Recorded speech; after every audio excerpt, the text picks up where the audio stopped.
नमस्कार, next 9 news देख रही हैं आप और मैं हूं आपके साथ प्रज्ञा सिंह। कांग्रेस नेता राहुल गांधी मणिपुर के दौरे पर हैं। जी हां, वही मणिपुर जहां पर बीते 57 दिनों से हम सभी ने आगजनी देखी, लोगों को रोते बिलखते देखा, सड़कों पर हंगामा देखा, सड़कों पर आग लगते हुए देखा, लोगों की हत्या होती हुई देखी। आज उस मणिपुर के दौरे पर राहुल गांधी जा पहुंचे हैं। ये वही मणिपुर है जिसे जलता छोड़कर देश के प्रधानमंत्री नरेंद्र मोदी कभी अमेरिका के दौरे पर निकल पड़ते हैं तो कभी यहाँ पर वो मीटिंगें करते फिरते हैं। कभी अमेरिका से लौटते ही देश के प्रधानमंत्री नरेंद्र मोदी जनसभा को संबोधित करते हैं, लेकिन उन्हें ख्याल नहीं आता मणिपुर की जनता का। और आज उसी मणिपुर की जनता से मिलने गए हैं कांग्रेस नेता राहुल गांधी, लेकिन राहुल गांधी को अभी भी निशाने पर लिया जा रहा है। राहुल गांधी का मणिपुर दौरे से आखिरकार क्या फायदा होगा?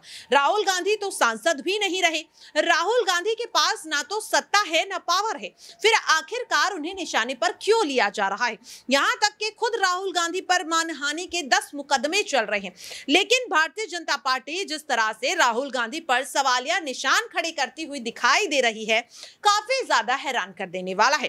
अमेरिका के दौरे पर तो देश के प्रधानमंत्री नरेंद्र मोदी भी गए थे, लेकिन भारतीय जनता पार्टी को सिर्फ और सिर्फ राहुल गांधी से जुड़े कनेक्शन ही क्यों याद आते हैं? देखिए जरा और आप भी सुनिए किस तरह से केंद्रीय मंत्री स्मृति ईरानी बोलती हुई नजर आ रही है राहुल गांधी पर। राहुल गांधी के यूएस विजिट के संदर्भ में प्रेस कॉन्फ्रेंस में आप सब पधार कर हमारी बात देश को पहुंचाना चाह रहे हैं। मेरे हाथ में वो तस्वीर है जिसमें एक ऐसी महिला विद्यमान है श्री गांधी के साथ जिनका नाम सुनीता विश्वनाथ है। ये तस्वीर अमेरिका में राहुल गांधी की उनकी मुलाकात की है। जॉर्ज सोरोस द्वारा फंडेड, सपोर्टेड फाइनेंशियली इस महिला से क्या गुफ्तगू कर रहे थे श्री गांधी, इसका खुलासा केवल श्री गांधी कर सकते हैं। लेकिन प्रश्न ये उठता है, भारतीय जनता पार्टी ने स्वयं इस विषय को पहले भी उठाया था कि किस प्रकार से जॉर्ज सोरोस हिंदुस्तान में लोकतांत्रिक तरीके से चुनी हुई सरकार को हटाना चाहते हैं। जब जॉर्ज सोरोस के इरादे हर हिंदुस्तानी को पता थे, तब भी ऐसी क्या मजबूरी थी कि श्री गांधी ने जॉर्ज सोरोस की एक सहयोगी समर्थक के साथ अमेरिका में जाकर मीटिंग की। पब्लिक डोमेन में, इंटरनेट पर ये जानकारी भी उपलब्ध है कि श्री गांधी की 4 जून की न्यूयॉर्क की बैठक में रजिस्ट्रेशन के लिए एक व्यक्ति का नाम और नंबर दिया गया। उस व्यक्ति के, श्री अंसारी, उनके संबंध पाए गए Islamic circle of North America से। Islamic circle of North America के बारे में 28 फरवरी 2019 में यूएस कांग्रेस में, हाउस ऑफ रिप्रेजेंटेटिव्स में एक रेजोल्यूशन के बारे में कहा गया कि इसका संपर्क और संबंध जमाते इस्लामी के साथ है। ऐसा क्यों है कि पब्लिक डोमेन में जिनका संबंध और संपर्क जमाते इस्लामी के साथ है, उनका सहारा लेने की कांग्रेस पार्टी को नौबत आ पड़ी। जॉर्ज सोरोस का और उनके द्वारा फंडेड संगठनों का राहुल गांधी से ताल्लुक नया नहीं पुराना है। एक और प्रकाशन में ये स्पष्ट हुआ है, इंटरनेट पर भी ये फोटोग्राफ्स उपलब्ध हैं। सलील शेट्टी नाम के एक सज्जन ने, जो ग्लोबल उपाध्यक्ष हैं ओपन सोसाइटी के, जॉर्ज सोरोस के संस्थान है, उनके साथ राहुल गांधी ने भारत जोड़ो यात्रा की। तो जो जॉर्ज सोरोस डंके की चोट पे कह रहे हैं कि वो हिंदुस्तान की लोकतांत्रिक ढांचे का एक अभिन्न अंग, उसकी सरकार को गिराना चाहते हैं, ऐसे संगठन के साथ और उस संगठन से संबद्ध लोगों के साथ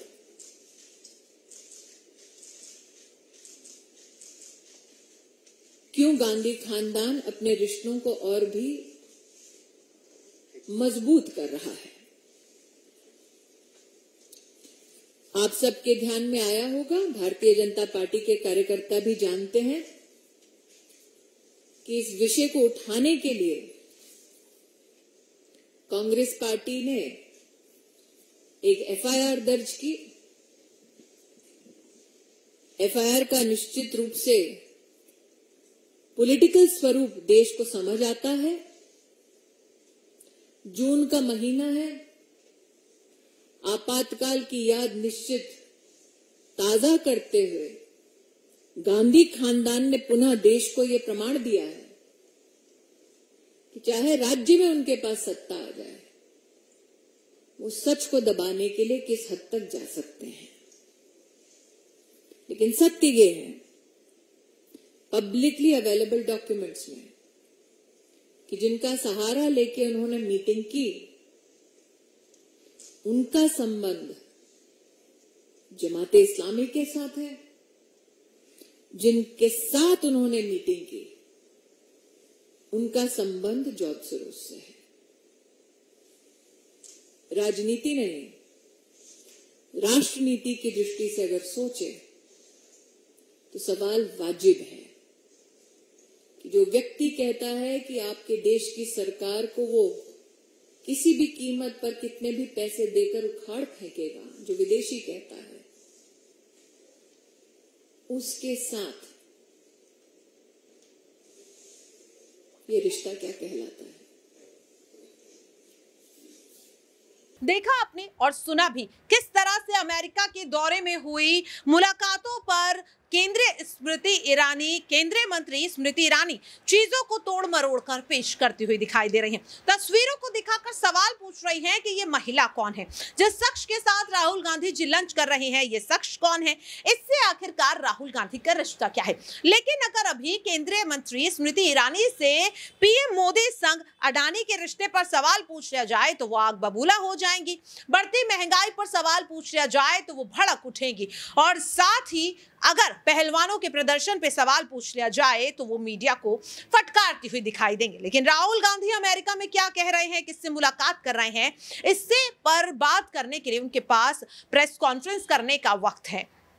सवाल ये उठ रहा है कि मणिपुर के मुद्दे को जिस तरह से केंद्र सरकार लगातार नजरअंदाज करने की कोशिश कर रही है, आपको बता दें कि केंद्र सरकार जिस तरह से मणिपुर के इस पूरे मामले को दबाने की कोशिश करती हुई दिखाई दे रही है, ऐसे में विपक्ष का सवाल खड़ा करना लाजमी है। आपको बता दें कि राहुल गांधी 2 दिवसीय दौरे पर हैं, मणिपुर गए हैं, जहां पर वो राहत शिविरों की जांच करेंगे, आम जनता से मुलाकात करेंगे। इस बीच आपको बता दें कि महाराष्ट्र के सांसद संजय राउत ने भी मणिपुर में हुई हिंसा को लेकर राहुल गांधी के दौरे का समर्थन किया है। सुनिए जरा। समान नागरिक कायद्याच्या बाबतीत शिवसेनेची भूमिका आहे, स्पष्ट आहे। समान नागरिक कायदा फक्त धार्मिक क्षेत्रात नको, आर्थिक, सामाजिक, राजकीय अनेक ठिकाणी समान नागरिक कायदाच पाहिजे। आज आहे का एक कायदा एकनाथ शिंदेच्या लोकांसाठी वेगळा आहे आणि भिवंडीतल्या नगरसेवकांसाठी वेगळा, पक्षांतर बंदी आहे। इथे पण समान कायदा पाहिजे। आर्थिक क्षेत्रामध्ये भ्रष्टाचाराचे म्हणाल तर जे भाजपात गेलेले आहेत भ्रष्टाचारी, त्यांच्यासाठी वेगळा कायदा आणि जे दुसरीकडे आहेत त्यांच्यासाठी वेगळा कायदा।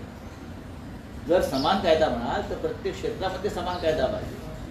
फक्त हिंदू मुसलमान या मुद्द्यावर समान नागरिक कायदा नाही, प्रत्येक क्षेत्रात आर्थिक, सामाजिक, राजकीय, धार्मिक प्रत्येक ठिकाणी समान कायद्याचं अवलंबन केलं पाहिजे, ही आमची भूमिका आहे. सर हिंदी यूसीसी को लेकर के सर यूनिफॉर्म सिविल कोड को लेकर के बार बार सवाल उठाए जा रहे हैं. देखो क्या आपने कहा, यूसीसी यूनिफॉर्म सिविल कोड. अब चुनाव आए हैं लोकसभा, कुछ राज्यों में विधानसभा, कोई नया मुद्दा नहीं है. 370 हो गया, जम्मू कश्मीर पे आप चुनाव नहीं ले सकते लोग. राम मंदिर बन गया सुप्रीम कोर्ट के आदेश से, वो भी मुद्दा नहीं है. अब कोई नया मुद्दा चुनाव से पहले ढूंढना चाहते हैं, या ऐसा मुद्दा ढूंढना चाहते हैं जिसके ऊपर हिंदू मुसलमान का तनाव पैदा हो और चुनाव. यूसीसी के बारे में सभी के साथ मिलजुल कर बैठकर बात होनी चाहिए. और ऐसे है क्या सिर्फ यूसीसी मुसलमानों की या हिंदुओं के लिए नहीं हो सकता है. इस देश में ऐसे बहुत से कानून हैं जो समानता नहीं दिखाते. भ्रष्टाचार करने वाला अगर बीजेपी में जाएगा तो उसको एक अलग कानून, और जो बीजेपी से बाहर है उसको अलग. ऐसे बहुत से मुद्दे. आप पक्षांतर करने वाले महाराष्ट्र के 40 विधायकों को अलग कानून, और कल भिवंडी में देखा होगा 18 कॉर्पोरेटर है उनको डिस्क्वालीफाई किया. कानून एक ही है, लेकिन 40 लोगों को बचाया जा रहा है और 18 लोगों को डिस्क्वालीफाई कर दिया.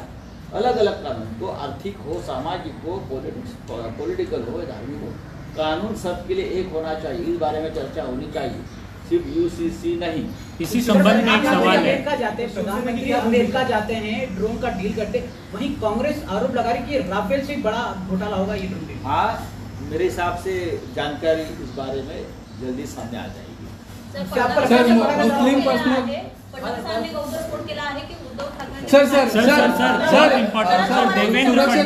वारंवार येतोय. काल आदित्य ठाकरेंच्या गाडीला देखील दुचाकीची धडक बसली होती. गंभीर गोष्ट. आपल्या सर देवेंद्र फडणवीस को लेकर के सवाल है. वो कह रहे हैं शरद पवार. बघा, श्री देवेंद्र फडणवीस यांच्याकडे कोणताही नवीन मुद्दा नाही. त्यांचं हे सरकार जे आता चालवत आहे ते आउटघटकेसाठी सुप्रीम कोर्टाची मुदत आहे, त्यातला अर्धा काळ निघून गेला. 100% त्यांचं सरकार पडतं. त्याच्यामुळे कदाचित ते झोपेत बडबडत असतील किंवा जागेपणी बडबडत, त्याकडे फार लक्ष देऊ नका. शरद पवारांनी जर काही एखादी गोष्ट केली आहे, शरद पवारांनी केली आहे, ठीक आहे ना. त्यात तेवढं नवीन काय आहे? काय केलं पवार साहेबांनी? आमच्याशी बोलत होते आणि मग बघा तुम्ही प्रयोग केला, तुमचा प्रयोग फसला. ही एका ओळीची गोष्ट. सर हिंदी तुम्ही एक प्रयोग केला, तो प्रयोग पूर्ण फसला, तुमच्या अंगलट आला आणि लोकांनी तुमच्याकडे गांभीर्याने पाहिलं. सर हिंदी में जानना चाहेंगे. फडणवीस कह रहे हैं शरद पवार ने डबल गेम खेला. डबल गेम की बात छोड़ दी. उद्धव जी ने चुरा सरकार बनाई, उद्धव ठाकरे मुख्यमंत्री हो गए और माननीय पवार साहब ने उस सरकार को पूरी तरह से समर्थन किया. ये सच है. अब आपने सुबह कौन सा शपथ लेने को कहा, क्या किया, वो आपकी बात. आपका जो प्रयोग था वो पूरी तरह से फेल. खंत है उनको इस बात का दुख. हाँ तो ठीक है, खंत है तो खंत करते बैठो. उन्होंने एक और आरोप लगाया. उन्होंने कहा है कि ठाकरे परिवार जो है कोविड स्कैम के पीछे उनके हैंडलर्स थे. बारंबार वो इस बात पर ये कह रहे हैं कि जो भी लोग इन्वॉल्व होंगे उनके ऊपर कार्रवाई होगी. तो ये निशाना केवल ठाकरे परिवार पे आप करिए. जिसके ऊपर स्कैम के आरोप है वो आप सब शिंदे गुट में है या बीजेपी में है, आपको मालूम है? नाम चाहिए. जिसने ये घोटाले के प्रयास किए थे उस वक्त, वो सभी शिंदे गट में जाकर पवित्र हो गए. अगर फडणवीस जी को नाम चाहिए तो मैं दे दूंगा. धन्यवाद. देखा आपने और सुना भी. अब सवाल लगातार ये उठ रहा है कि जिस तरह से मणिपुर में हो रही हिंसा पर राहुल गांधी को समर्थन मिल रहा है. जी आपको बता दें कि अलका लांबा ने भी साफ तौर पर राहुल गांधी का समर्थन किया है. सुनिए. मोदी सरकार में ट्रोल मंत्री सिली सोल आज प्रेस कॉन्फ्रेंस करने आई. लगा कि बढ़ती महंगाई, टमाटर के बढ़ते दाम 100 रुपए किलो, पेट्रोल डीजल के बढ़ते दाम, एलपीजी गैस सिलेंडर के 1100 से ऊपर होते दाम, उस पे बोलने आए हैं. पर नहीं, उस पे उन्होंने कुछ नहीं बोला. उन्होंने ये भी नहीं बताया कि प्रधानमंत्री जी की जो अमेरिका जिस यात्रा को सफल यात्रा बताया जा रहा है उस पे कुछ बोलेंगी कि कैसे वो सफल रही. उसके बाद वो इजिप्ट जाते हैं, इजिप्ट के बाद वो भारत आते हैं और मध्य प्रदेश में मेरा बूथ सबसे मजबूत करने का नारा देकर वहां अपना राजनीतिक प्रचार प्रसार शुरू करते, पर मणिपुर का मां नहीं बोलते हैं वो। अब सिलीसोल का हमला श्री राहुल गांधी जी पर था। राहुल गांधी जी की यात्रा प्रधानमंत्री मोदी जी से पहले हुई थी, उसके बाद तो प्रधानमंत्री जी की यात्रा हुई। उस पर बताने को जब कुछ नहीं था तो राहुल गांधी जी की यात्रा पर सवाल खड़े कर दिए। लेकिन ये नहीं बता रहे कि राहुल गांधी जी की यात्रा के बाद प्रधानमंत्री जी की यात्रा में 25,000 करोड़ का ड्रोन सौदा जो हुआ है 4 गुना अधिक कीमत पर 31 ड्रोन का सौदा 25,000 करोड़ पर करने की क्या मजबूरी थी। जिस देश में लोग महंगाई से जूझ रहे हैं, महिलाएं त्रसित हैं, वहां पर देश का प्रधानमंत्री देश का डायमंड अमेरिका की प्रथम महिला को गिफ्ट करके आता है। लेकिन आप महंगाई का मां नहीं बोलेंगे, मणिपुर का मां नहीं बोलेंगे, बेरोजगारी का मां नहीं बोलेंगे, देश में अराजकता लाएंगे, लोकतंत्र की हत्या करेंगे। और जो सवाल श्री राहुल गांधी जी उठा रहे हैं, उनकी एक एक मोहब्बत की दुकानें जो देश भर में खोलने की बात हो रही है, उनकी भारत जोड़ो यात्रा के बाद उससे सिलीसोल इतनी बौखला गई है कि अपनी उपलब्धियां 9 साल की या प्रधानमंत्री जी की भारत जो अमेरिका यात्रा के बाद क्या उपलब्धियां रही, क्यों मणिपुर पर मौन है प्रधानमंत्री नरेंद्र मोदी जी, उसे बताने की बजाय श्री राहुल गांधी जी पर हमला होता है। राहुल गांधी जी की आपने सुरक्षा ली, उनका सरकारी बंगला लिया, उनकी सदस्यता ली, और आज बेसब्री से इंतजार है कि उन्हें जेल भेज कर उन्हें पूरी तरह खामोश करके लोकतंत्र में उठ रही इन आवाजों को दबाने की, कुचलने की कोशिश आप नहीं कर पा रहे, इसलिए आप बौखलाए हुए हैं, क्योंकि वो लोकतंत्र को एक कर रहे हैं। तो सिलीसोल को कहूंगी, समय आ गया है, 9 साल पूरे हुए, अपने मंत्रालय की, महिला बाल विकास मंत्रालय की उपलब्धि हो तो बताने की हिम्मत दिखाए। अब ऐसे में देखना ये होगा कि जिस तरह से मणिपुर के दौरे पर राहुल गांधी गए हैं आम जनता से मुलाकात करने, इससे आखिरकार भारतीय जनता पार्टी क्यों बौखला रही है? अपनी राय कमेंट बॉक्स में जरूर रखिएगा और बाकी ऐसी खबरों के लिए देखते रहिए नेक्स्ट 9 न्यूज। नमस्कार।